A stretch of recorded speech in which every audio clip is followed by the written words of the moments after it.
সন্দেশখালীতে, উত্তর 24 পরগনার সন্দেশখালীতে নেতার দাদাগিরির অভিযোগ। এই পাম্প বসানোর নামে ঠিকাদারের কাছ থেকে কাটমানি চাওয়ার অভিযোগ, আর ঠিকাদার কাজ ছাড়লেন, ঠিকাদার কাজ ছেড়ে নিলেন। সন্দেশখালীতে নেতার দাদাগিরির অভিযোগ, কাটমানি দিতে না পারায় পাম্পের কাজ বন্ধ, কাজ ছাড়লেন, হুমকি পাওয়া ঠিকাদার, এমনটাই অভিযোগ করছেন ঠিকাদার। কি অভিযোগ করছেন দেখুন। 6 জানুয়ারি ফার্স্ট কাজ কমপ্লিট করার পর আমি ছবি প্রোভাইড করি এনএসকে, তারপর 14 তারিখে গিয়ে আমি দেখতে পাচ্ছি আমার 14 তারিখে কাজগুলো আমার সব ডিস্ট্রয় করে দেওয়া হয়েছে। এবং মৃধাপাড়ার মোড়ে আমার একটা নতুন বোরিং কমপ্লিট করা হয়েছিল, পরের দিনকে আমার মিস্ত্রিরা ওখানে গিয়ে দেখে আমার বোরিংয়ের মধ্যে সমস্ত বালি ফালি ফেলে নষ্ট করে দেওয়া হয়েছে, যাতে আমি বাইরের মানুষ আমি যাতে কাজটা গিয়ে না করতে পারি। শাসক দলের লোকেরা নিশ্চয়ই, অবশ্যই, এবং এরা এতটাই প্রভাবশালী। কমপ্লেন করলাম, কমপ্লেন করার পর কোনো রকম কোনো তাপ নেই। মানে ওরা শাসক দলের লোক বলেই কি আপনার উপরে এরকম চাপ আসছে? 100 বার। এই যে আজকের যে আমি এই যে কথা বলছি, হয়তো আমার ভবিষ্যতে আমার কাজের ক্ষেত্রে আরো বেশি সমস্যা হতে পারে। উনি বাইরের লোক বললেন। আমি কথা বলবো জিয়াউলের সঙ্গে। জিয়াউল, এই ভদ্রলোক কোথা থেকে এসে কাজ করার চেষ্টা করেছিলেন, আর কত বড় প্রভাবশালী নেতা যে ঠিকাদার কাজ বন্ধ করে পালিয়ে গেলেন, চলে গেলেন? একদম দেখো, এই যে ঠিকাদার অর্থাৎ পার্থ ঘোষ, তার বাড়ি আদতে দক্ষিণ 24 পরগনায়, কিন্তু উত্তর 24 পরগনা সন্দেশখালী খুলনা এলাকায় সেখানে একটি ওয়াটার ট্রিটমেন্ট প্লান্টের কাজ হচ্ছিল কয়েক লক্ষ টাকা ব্যয়ে। কিন্তু এই ঠিকা সংস্থার দাবি যে তার মোটা অঙ্কের কাটমানি চাওয়ায় সেই কাজ বন্ধ করে তিনি সেখান থেকে চলে যান। এবং দীর্ঘদিন কাজ বন্ধ থাকার পরে তিনি থানায় অভিযোগ দায়ের করে, সন্দেশখালী থানায়, যে এই ঠিকা অর্থাৎ যে অঞ্চল সভাপতি রয়েছেন তিনি মোটা অঙ্কের টাকা চাইছে, সেই টাকা যদি তাকে কাটমানি দেয় তাহলে এই প্রজেক্ট তিনি শেষ করতে পারবেন না। ফলে তিনি বাধ্য হয়ে থানার দ্বারস্থ হয়েছেন, কিন্তু থানায় দ্বারস্থ হওয়ার প্রায় মাসখানিক হয়ে গেলেও এখনো পর্যন্ত পুলিশ কোনো ব্যবস্থা নেয়নি। এটা নিয়েও তিনি আক্ষেপ করলেন।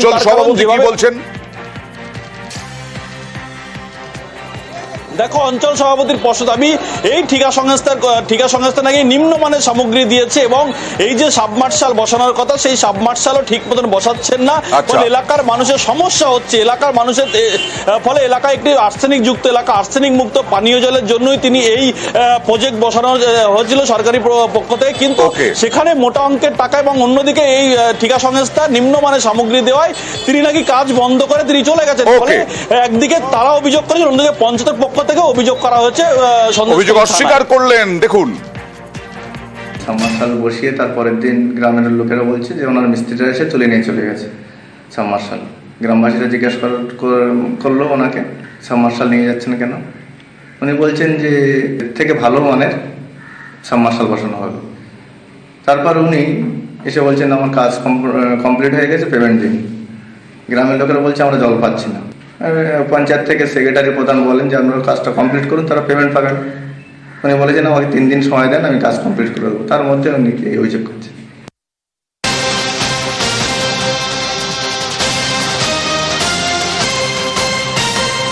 জঙ্গলের পর জঙ্গলে আগুন। এর আগে শিলিগুড়ির জঙ্গলে আমরা দেখিয়েছিলাম দাউ দাউ করে জ্বলছে আগুন। এখানে ঝাড়গ্রামে দেখুন, বৈরার জঙ্গল, একেবারে রাস্তার পাশে এই জঙ্গলে আগুন জ্বলছে দাউ দাউ করে। এটা হচ্ছে ঝাড়গ্রামে রাজ্য সড়কের দুপাশে বৈরার জঙ্গল, 5 নম্বর রাজ্য সড়ক। কথা বলবো প্রতিনিধি রাজুর সঙ্গে। রাজু, কতটা অঞ্চল জুড়ে এই আগুন, কি অবস্থা? দেখো, আমরা প্রথমত বলে রাখি যে ঝাড়গ্রাম শহরে ঢোকার মুখে যে বৈরার জঙ্গল রয়েছে, রাজ্য সড়কের দুপাশে দাউ দাউ করে জঙ্গলে আগুন জ্বলছে, এবং সেখানে দমকলের একটি ইঞ্জিন গেছে এবং জঙ্গলের এই আগুনকে নিয়ন্ত্রণে আনার চেষ্টা চালাচ্ছেন।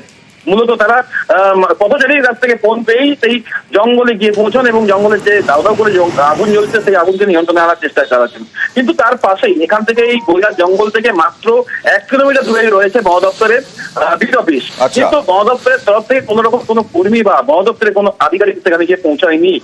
এটা বারবার অভিযোগ উঠছে, বিভিন্ন জায়গায় যখন আগুন লেগে যাচ্ছে সেই জায়গায় বন দপ্তর দেখা যাচ্ছে না বন দপ্তরকে, এবং পরবর্তী ক্ষেত্রে পরে যাচ্ছে বন দপ্তর। কারণ জঙ্গল যদি পুড়ে যায় সেখানে অনেক রকমের জীব জন্তু পুড়ে নষ্ট হয়ে যায় এবং জঙ্গলের বৈচিত্র্য অনেকটা পরিবর্তন হয়। আর এইখানেও একটা সমস্যা রয়েছে, কারণ জঙ্গল বাঁচাবার যে প্রচেষ্টা বন দপ্তরের, সেই প্রচেষ্টা বন দপ্তরে দেখা যাচ্ছে না, এমনটাও অভিযোগ রয়েছে মানুষের। দেখা যাক কখন নিয়ন্ত্রণে আসে এই আগুন। নিশ্চয়ই বন্য প্রাণের ক্ষতি হবে না, এটা আমাদের আশা। কি লাগিয়ে দিচ্ছে আর কি লাগাবে, এখানে জঙ্গলে যে শর্ট সার্কিট কি কারেন্ট আছে, এখানে কি ওটা হবে? ওটা হবে না। মানুষই লাগিয়ে দিয়ে কেউ সিগারেট বিড়ি এইসব খেয়ে হয়তো ফেলে দিয়ে চলে যাচ্ছে, এইভাবে লেগে যাচ্ছে।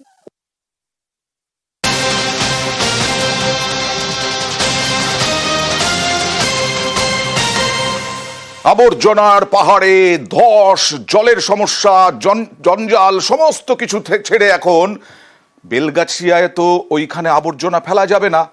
আবর্জনা কোথায় ফেলা হবে? এখন বিভিন্ন পাড়ায় পাড়ায় হাওড়ায় একাধিক রাস্তার পাশে উপচে পড়ছে, দেখুন কি অবস্থা, দেখুন উপচে পড়ছে ভ্যাট, জঞ্জালে একেবারে রাস্তার মধ্যে চলে এসেছে এই নোংরা আবর্জনা। স্থানীয়রা জেরবার, কি বলছেন দেখুন। 3 দিন কিংবা 4 দিন হয়ে গেল ময়লা তোলাতুলি কিছু করছে না, রাস্তাঘাট পুরো জাম হয়ে যাচ্ছে, মানুষকে যেতে হচ্ছে ওপর দিয়ে, গাড়িও কোনো এমার্জেন্সি গাড়ি গেলে ময়লার ওপর দিয়ে যেতে হচ্ছে।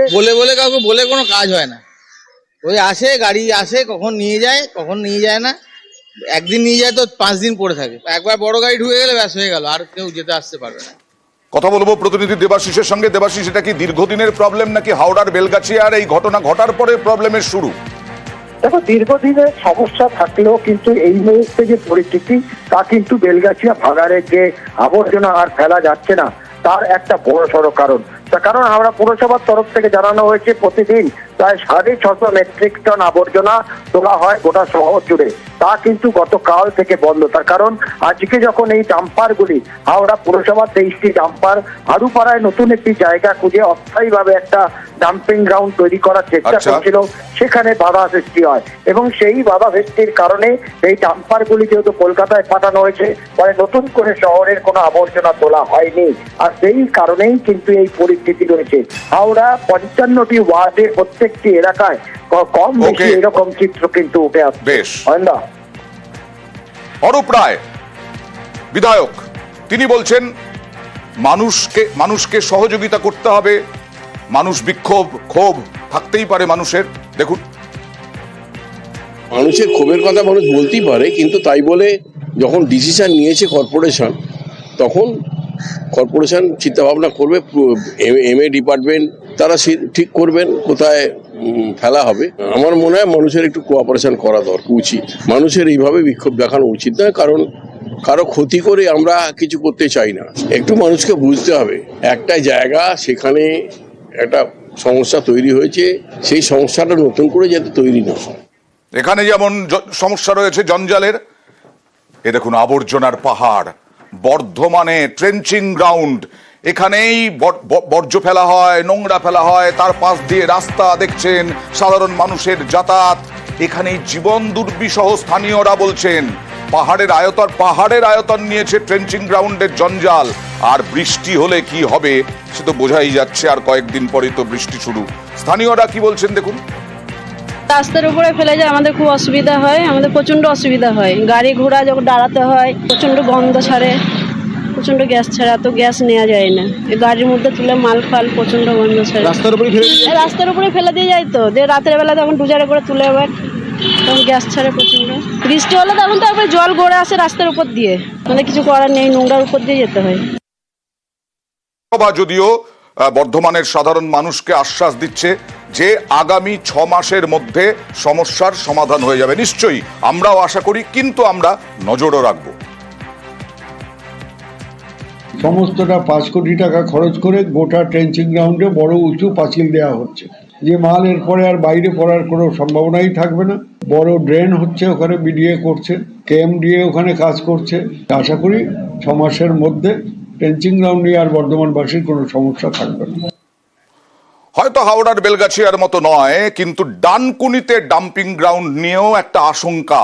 এই রকম ডাম্পিং গ্রাউন্ড, এখানে ডাম্পিং গ্রাউন্ড নয়, এখানে রাস্তার পাশেই আবর্জনার পাহাড়, ডাম্পিং গ্রাউন্ড নেই এখানে, এটাই ডাম্পিং গ্রাউন্ড। এখানেই আবর্জনার পাহাড়, এই আবর্জনার পাহাড়ের চাপে কি এখানেও ধস নামবে, এখানেও পাইপ ফাটবে, এখানেও কি বিপদ বাড়বে, এই নিয়ে একটা আশঙ্কার দোলা চলে। কারণ মানুষ খুব স্বাভাবিক, হাওড়া দেখেছেন, হাওড়ার বেলগাছিয়ার অবস্থা দেখেছেন, সেই বেলগাছিয়ার অবস্থা দেখার পরেই আতঙ্ক বাড়ে। 2009 সালে এই ডানকুনি পুরসভা তৈরি হলেও এখনো 16 বছর পরেও কোনো স্থায়ী ডাম্পিং গ্রাউন্ড তৈরি হয়নি। পুরসভার বেহাল জল নিকাশি ব্যবস্থা, তার আমরা অনেক দিন দেখিয়েছি। প্রমোটারদের অত্যাচার, সেই প্রমোটারদের অত্যাচারের অভিযোগ বারবার দেখিয়েছি আমরা। নাগরিকদের নতুন করে আতঙ্ক হচ্ছে এই ডাম্পিং গ্রাউন্ড। ঘাটটা লিগাল না ইলিগাল ভাবে আমরা জানি না। আমরা 2022-এ রাস্তা অবরোধ করি, বাধ্য হই।